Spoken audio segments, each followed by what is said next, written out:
Hi there, my creative friends. When was the last time you sketched on vacation? I've been out sketching a few times this spring, and it feels so good. Sketching on location is great, but packing my bag for it, well, let's just say it can be a bit tricky. At the start of each summer season, it takes me a while to get back in shape and figure out once again how to pack my sketching adventures, what to bring and what to leave at home. I love looking at other sketcher supplies when I join urban sketching events.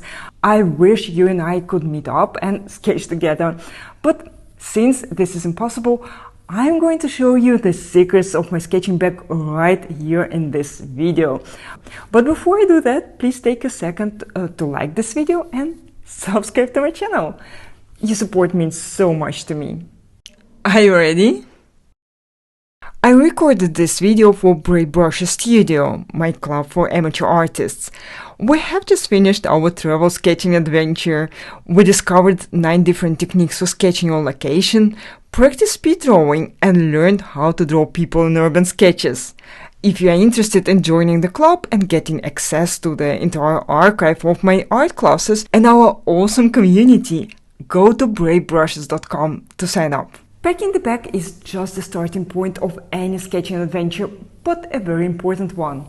Let's go! So, first things first. I always bring my trusty stolen bag with me when I'm heading out to draw on location in the Netherlands. However, I leave the stool at home when I travel to other countries, because it's not very lightweight traveling then. The downside is that I'm then dependent on the spot I can find to sit. But usually it's not a big deal for me. But if you prefer to sit on your own spot, you might consider to make a stool a part of your travel set.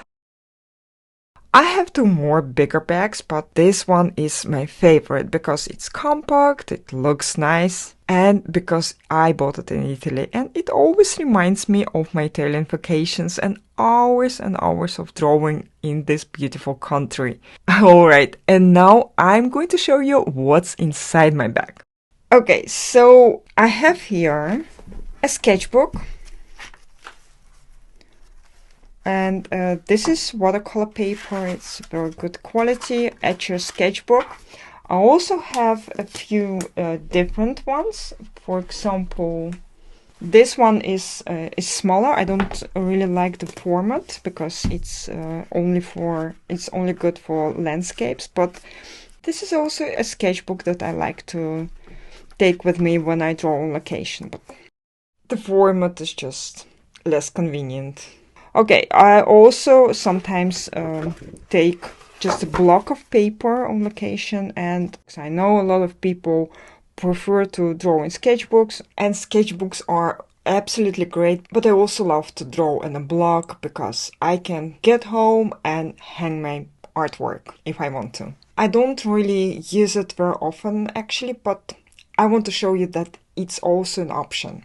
Okay, so further I have my paints, and this is a very small, very cute box actually. I love this one. This one is from Winsor Newton.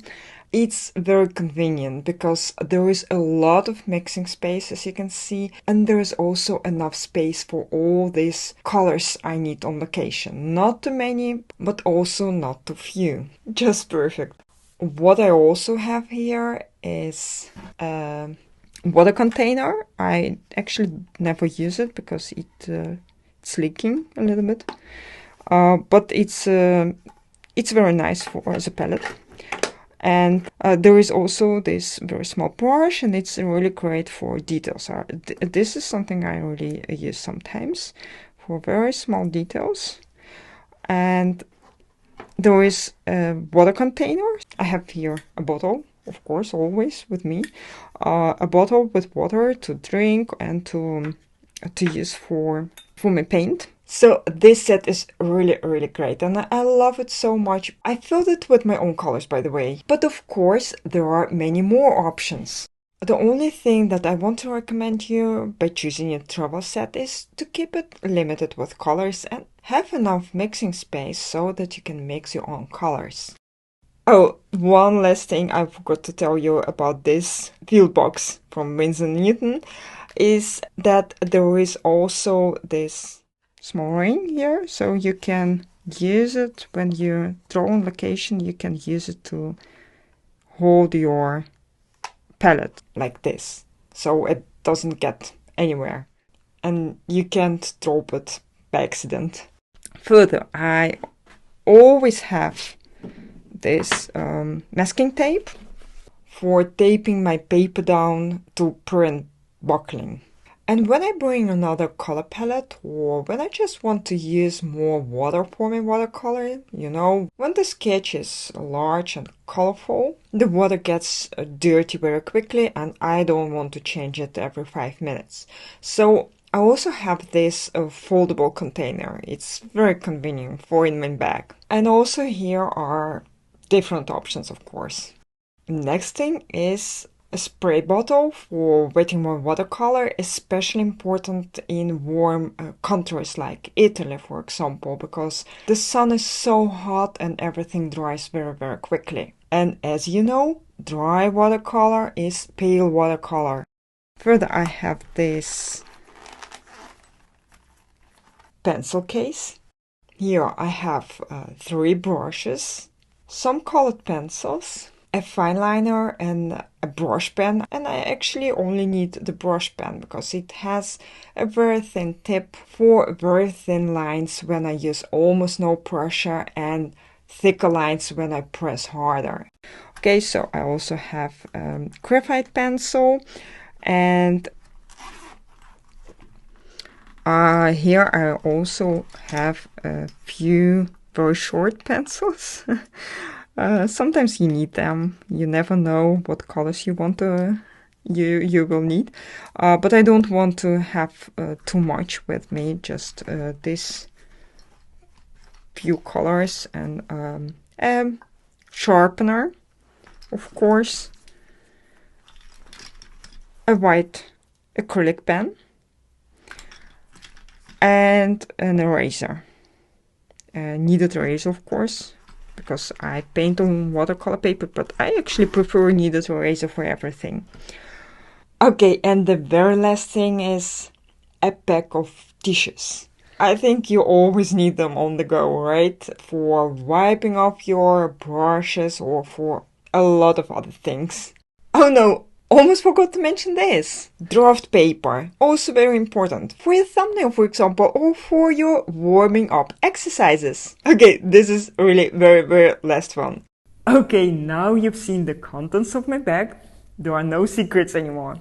Now it's your turn. What do you have in your bag? Will you modify your sketching kit in any way after watching this video?